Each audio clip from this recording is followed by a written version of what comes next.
नमस्कार सभी को। कैसे हो सभी? कैसी चल रही है पढ़ाई आपकी?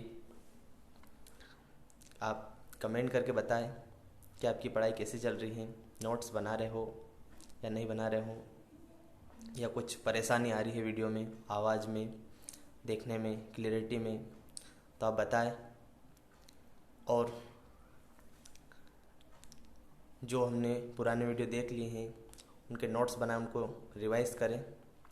तो आज हम 12th फिजिक्स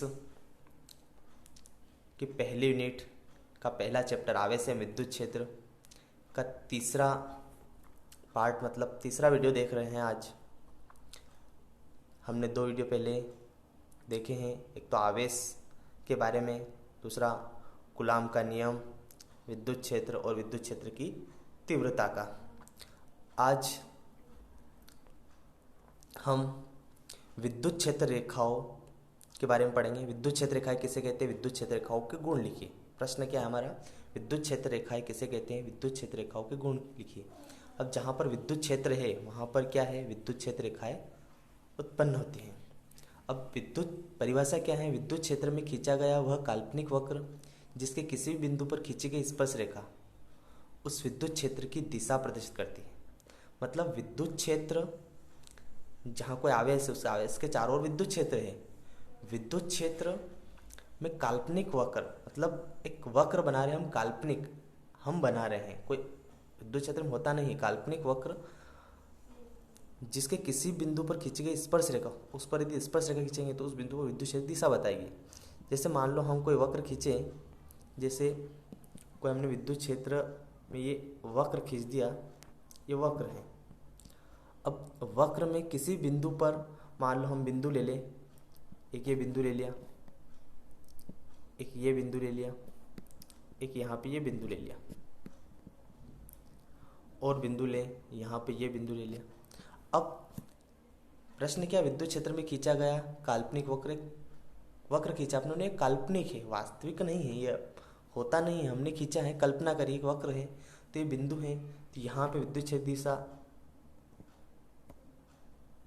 ऐसे होगी, यहाँ पे विद्युत क्षेत्र दिशा ऐसे।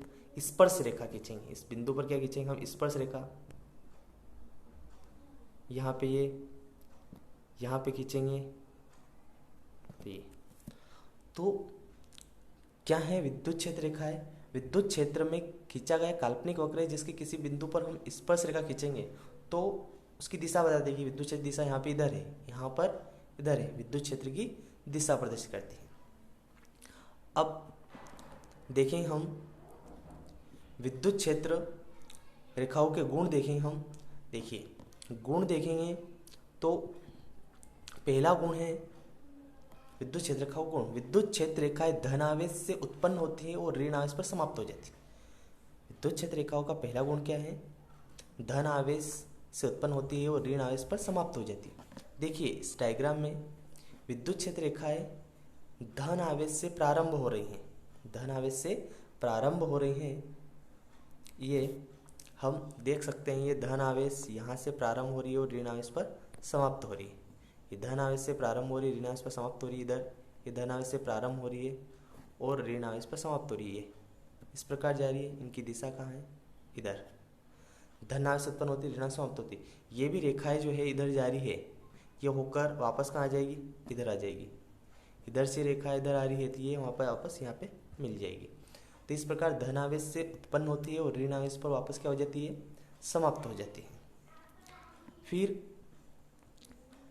सेकेंड है धनावेश के लिए, मतलब केवल धनावेश के लिए, केवल नहीं लिखा है मैंने, केवल धनावेश के लिए यह आवेश से प्रारंभ होकर अनंत तक जाती है, आवेश से प्रारंभ होकर अनंत जाती है। और केवल ऋणावेश हेतु या ऋणावेश के लिए अनंत से प्रारंभ होकर ऋणावेश तक आती है। मतलब डायग्राम में देखिए हम कि धनावेश है तो धनावेश से प्रारंभ होकर अनंत तक जाती है। कहाँ तक जाती है? अनंत तक जाती है। कोई ऐसा नहीं कि कहीं पर रुक जाएगी, ये जो है यहाँ से प्रारंभ होकर अनंत तक जाएगी, ये चारों ओर इससे बाहर की ओर जाएगी। धन आवेश से प्रारंभ होकर अनंत की ओर जाती है। और ऋण आवेश हैं, तो ऋण आवेश अनंत से कहाँ से आ रही है, धन आवेश कहीं भी है जहाँ है वहाँ से आएगी अनंत से, तो ये अनंत से अंदर की ओर आएगी, ये अनंत से यहाँ से आ रही है तो अंदर की ओर आएगी ये। तो केवल धन आवेश के लिए आवेश से प्रारंभ होकर अनंत तक जाती हैं और ऋण आवेश के लिए अनंत से प्रारंभ होकर ऋण आवेश तक आते हैं। उसके बाद तीसरा पॉइंट है, विद्युत क्षेत्र रेखाएं कभी भी एक दूसरे को नहीं काटती। विद्युत क्षेत्र रेखाएं कभी भी एक दूसरे को नहीं काटती। अगर एक दूसरे को काटेगी ये, अगर मान लो एक दूसरे को काट रहे हैं, हम मान लें कि एक ये विद्युत क्षेत्र रेखा है और ये विद्युत क्षेत्र रेखा इधर चली गई। अब विद्युत क्षेत्र रेखा का यहाँ पर एक बिंदु लेंगे तो दोनों रेखा, इस रेखा में स्पर्श रेखा खींचेंगे तो इधर आएगा और इस बिंदु पर खींचे स्पर्श रेखा हम, तो विद्युत क्षेत्र दिशा कहाँ आएगी, इधर आएगी। अब एक ही बिंदु पर दो दिशा हो सकती है क्या, नहीं हो सकती, इसलिए एक दूसरे कभी नहीं काटती, क्योंकि विद्युत क्षेत्र दिशा दो विद्युत क्षेत्र रेखाओं की दो दिशा नहीं हो सकती, इसलिए कभी भी एक दूसरे को नहीं काटती हैं। विद्युत क्षेत्र रेखा कभी एक दूसरे को नहीं काटती हैं। तीसरा पॉइंट है हमारा कि विद्युत क्षेत्र रेखा खुले वक्र में होती है। एक और होती है चुंबकीय क्षेत्र रेखाएं, जो 10th में पढ़ी होगी शायद आपने, तो वो बंद वक्र में होती है और विद्युत क्षेत्र रेखा क्या होती है, खुले वक्र में होती है।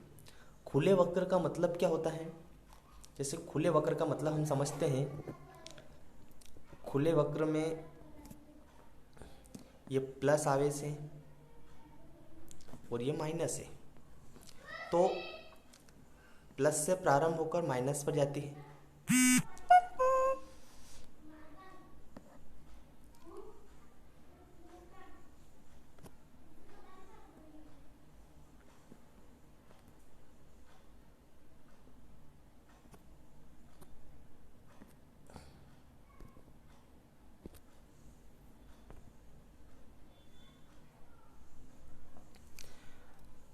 तो थोड़ा डिस्टर्ब हो गए थे हम,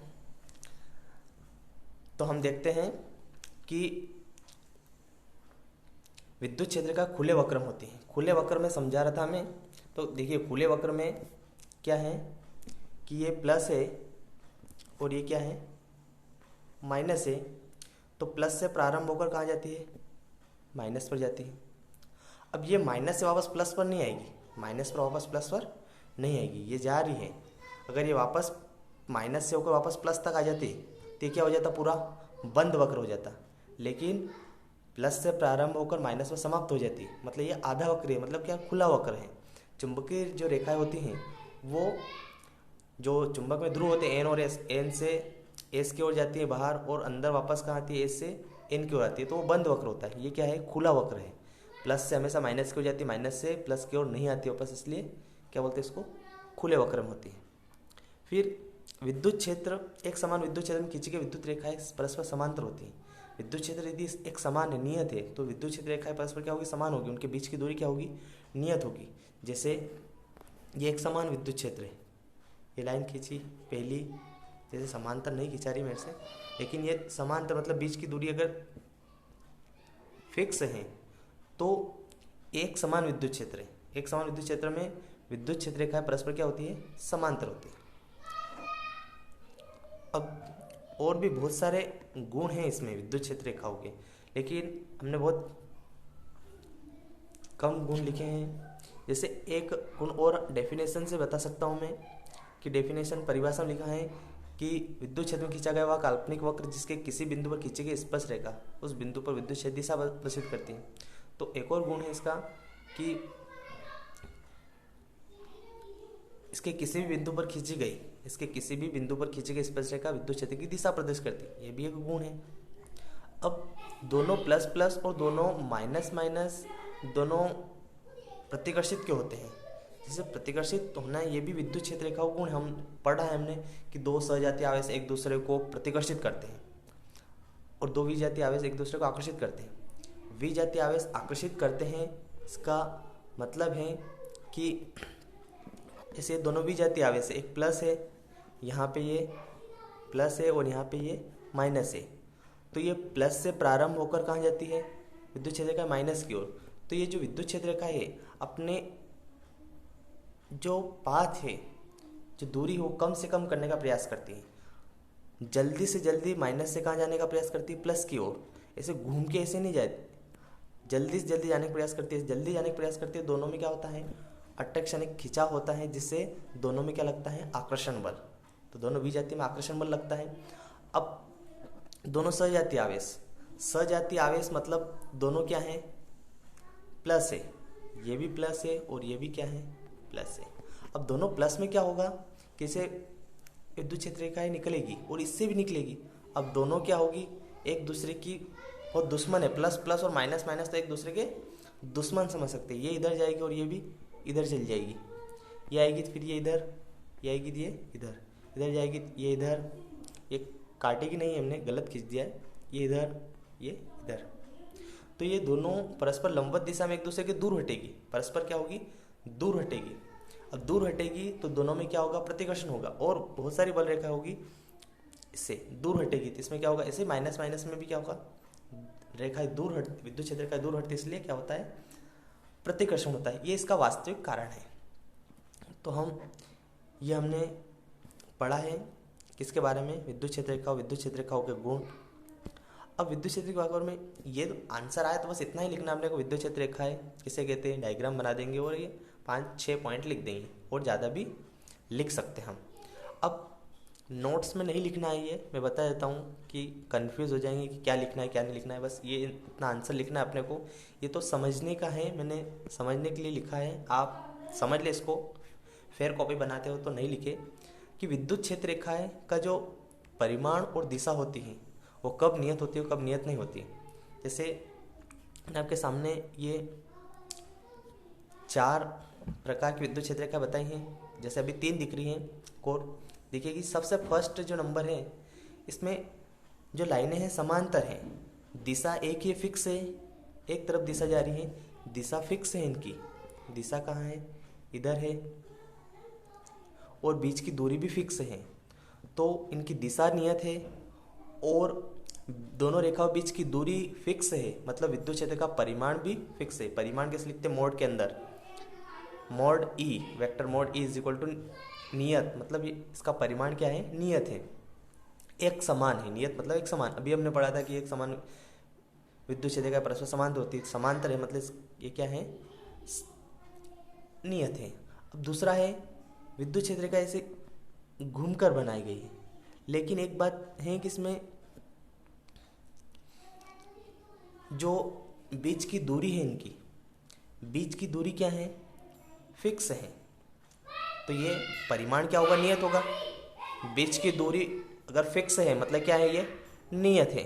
अगर बीच की दूरी फिक्स नहीं होती तो ये नियत नहीं होते। अब दिशा अनियत है, दिशा अनियत का कारण क्या है कि अलग अलग बिंदु, ये जैसे यहाँ बिंदु भी इसकी तीव्रता स्पर्श रेखा खींचे इधर आएगी, यहाँ पे इसकी दिशा कहाँ आएगी, इधर आएगी, तो अलग अलग बिंदु पर इसकी दिशा अलग अलग है, तो ये क्या है, दिशा इसकी नियत नहीं है। अब आगे देखते हैं हम। अब देखिए इसमें रेखाएं खींच रखी इसमें हमने, तो इसमें देखिए क्या है, इसमें ये रेखा है, एक दूर है, फिर एक पास में है।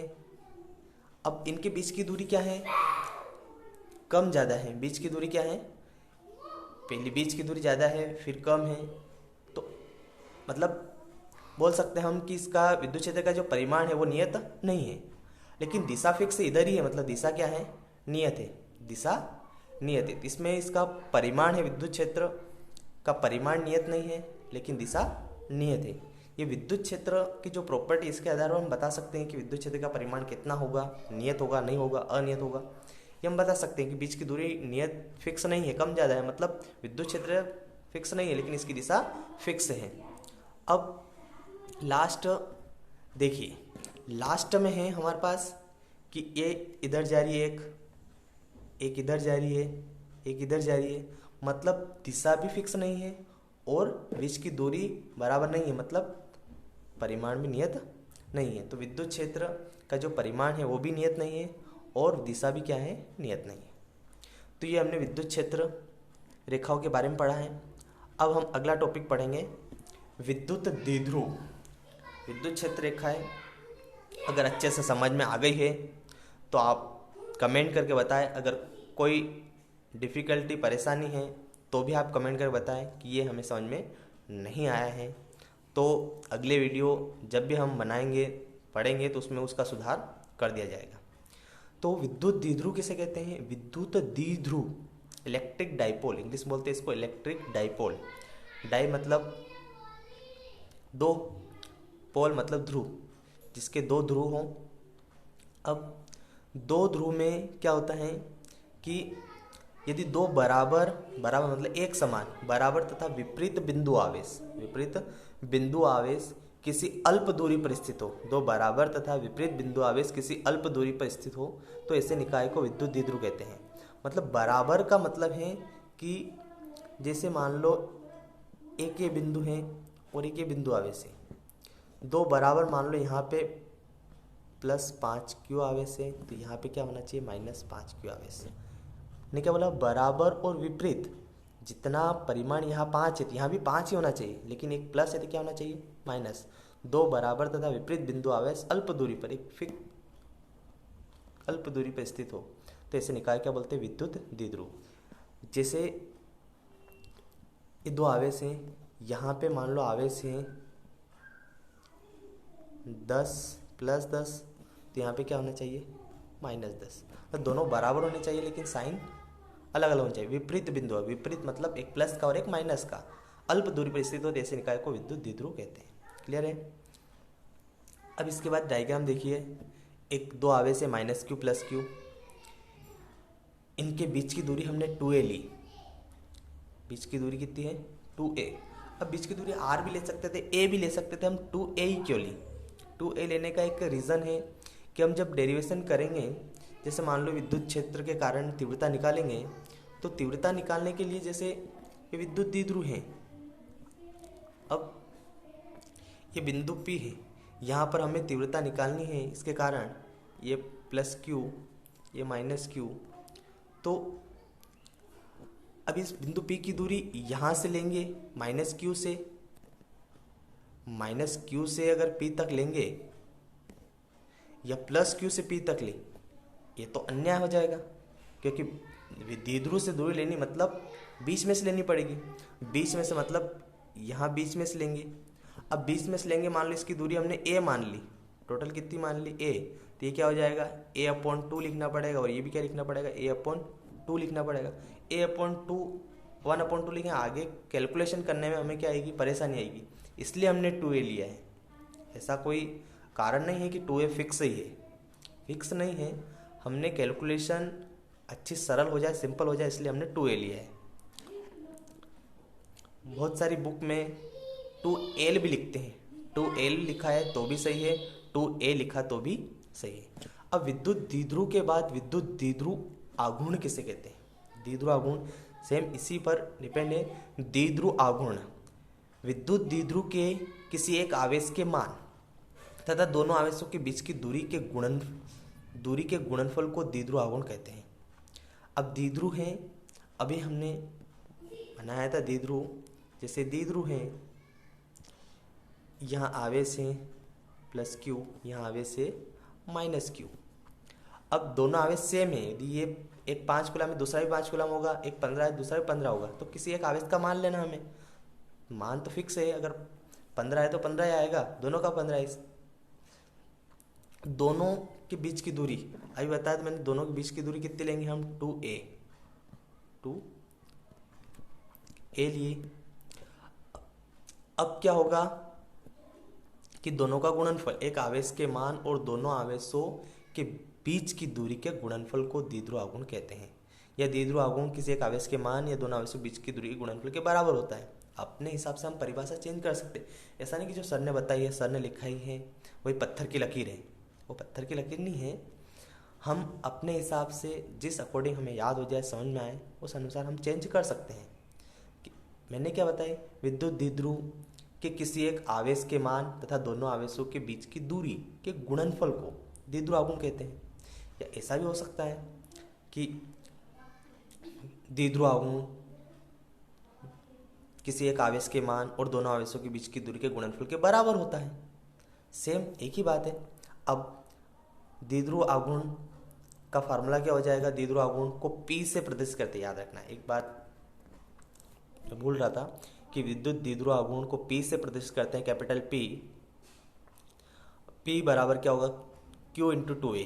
Q इंटू 2 आएगा समझ में, एक आवेश गुणित दोनों आवेशों के बीच की दूरी, यही है परिभाषा में, एक आवेश और दोनों आवेशों के बीच की दूरी के गुणनफल, ठीक है, Q इंटू 2A। अब विद्युत द्विध्रुव आघूर्ण क्या है, एक सदिश राशि है। सदिश राशि जब भी हमने क्या बोल दिया ये सदिश राशि है, मतलब इसकी दिशा बताना चाहिए हमें, मतलब दिशा होती है। सदिश अदिश में दिशा का महत्व नहीं होता और सदिश में दिशा का महत्व होता है, हमने 11th में पढ़ा है अच्छी तरीके से। तो इसकी दिशा हमेशा -Q से +Q की ओर होती है, याद रखना है। काम की चीज़ है कि इसकी दिशा कहाँ होती है, -Q से +Q की ओर होती है। अब इसका ऐसे मात्रक निकालना आना चाहिए। फिजिक्स में मात्रक और विमित सूत्र ही मेन है कि हमें प्रत्येक राशि के याद हो या नहीं हो, हम उसको निकाल के बता दें। कोई पूछ ले कि द्विध्रुव आघूर्ण का, विद्युत क्षेत्र का विमित सूत्र क्या है, तो रुक 2 मिनट, मैं निकाल के बताता हूँ। निकाल के हम बता सकते हैं, याद हो या नहीं हो, ये नहीं बोल रहा कि मैं याद करो, निकालते कैसे हैं ये आना चाहिए। तो इसका ऐसा ही मात्रक क्या है, सूत्र देखो, आवेश गुणित दूरी, आवेश का मात्रक कूलाम गुणित दूरी का मात्रक मीटर, तो कूलाम गुणित मीटर, सिंपल है। आवेश का मात्रक कूलाम है और दूरी का मात्रक मीटर है, तो इसका द्विध्रुव आघूर्ण का मात्रक क्या होगा, कूलाम गुणित मीटर। ये अभी 2020 में ऑब्जेक्टिव में आया था, द्विध्रुव आघूर्ण का मात्रक लिखिए या मात्रक होता है, तो इस टाइप के ऑब्जेक्टिव भी आते हैं।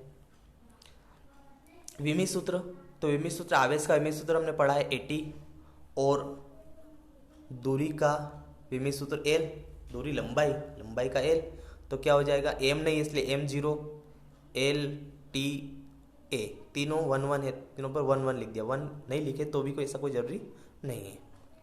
तो M0 L T A। अब इसमें महत्वपूर्ण चीज पढ़ेंगे हम, इसके बारे में बता देता हूँ अभी से आपको, कि अभी तो नहीं पढ़ेंगे हम, कल पढ़ेंगे। लेकिन विद्युत द्विध्रुव जो पढ़ा हमने, विद्युत द्विध्रुव कारण विद्युत क्षेत्र की तीव्रता निकालेंगे। तो विद्युत क्षेत्र की तीव्रता हम विद्युत द्विध्रुव कारण विद्युत निम्न 2 स्थितियों में विद्युत क्षेत्र की गणना करेंगे। एक तो अनुदैर्ध्य का एक और नाम है अक्षी, अनुप्रस्थ, निरक्षी। अनुदैर्ध्य और अनुप्रस्थ तो 11th में पढ़ा था हमने। अनुदैर्ध्य मतलब अक्ष के अनुदिश, अनुप्रस्थ मतलब अक्ष के लंबवत। मीनिंग क्या है, अनुदैर्ध्य मतलब अक्ष के अनुदिश, अनुप्रस्थ मतलब अक्ष के लंबवत। तो दोनों स्थितियों में विद्युत क्षेत्र की गणना करेंगे। मोस्ट इंपॉर्टेंट है दोनों टॉपिक, एग्जाम के हिसाब से दोनों। अक्षीय स्थिति में विद्युत द्विध्रुव कारण अक्षीय स्थिति में विद्युत क्षेत्र की गणना कीजिए, या विद्युत द्विध्रुव कारण निरक्षीय स्थिति या अनुप्रस्थ स्थिति में विद्युत क्षेत्र की गणना कीजिए। जो हम पहला पढ़े हैं विद्युत द्विध्रुव कारण अक्षीय स्थिति में विद्युत क्षेत्र तीव्रता, ये इसी साल 2020 में आया था। अभी जो कोरोना काल में जिसने एग्ज़ाम दी है उनके पेपर में ये प्रश्न आया था, 5 नंबर में आता है इस यूनिट से प्रश्न। तो इसके लिए हमने जो पढ़ा है, विद्युत द्विध्रुव किसे कहते हैं, द्विध्रुव आघूर्ण, विद्युत क्षेत्र की तीव्रता का व्यंजक निकाला था बिंदु आवेश कारण, वो याद होने चाहिए। अगर पुराने वीडियो अच्छे से याद नहीं करें, हमने नहीं देखे हैं, तो ये डेरिवेशन समझ में नहीं आएगा। इसलिए प्लीज़ निवेदन है मेरा कि अगर नहीं देखे हैं तो देख कर, अगर देख लिए हैं तो नोट्स को अच्छे से पढ़ के अगला वीडियो देखें ध्यान से। और इम्पोर्टेंट टॉपिक एग्ज़ाम के हिसाब से आने जैसे, अभी तो हम ऑब्जेक्टिव आने जैसे टॉपिक पढ़ रहे थे, लेकिन एग्ज़ाम में आने वाले जो टॉपिक है हम कल पढ़ेंगे। तो सभी रिवाइज करें और अपने घर पर सुरक्षित रहे, ध्यान रखें अपना, भीड़ भाड़ वाली जगह नहीं जाए, ठीक है। तो हम फिर कल मोस्ट इम्पोर्टेंट टॉपिक आपके लिए लाएंगे, ठीक है। धन्यवाद।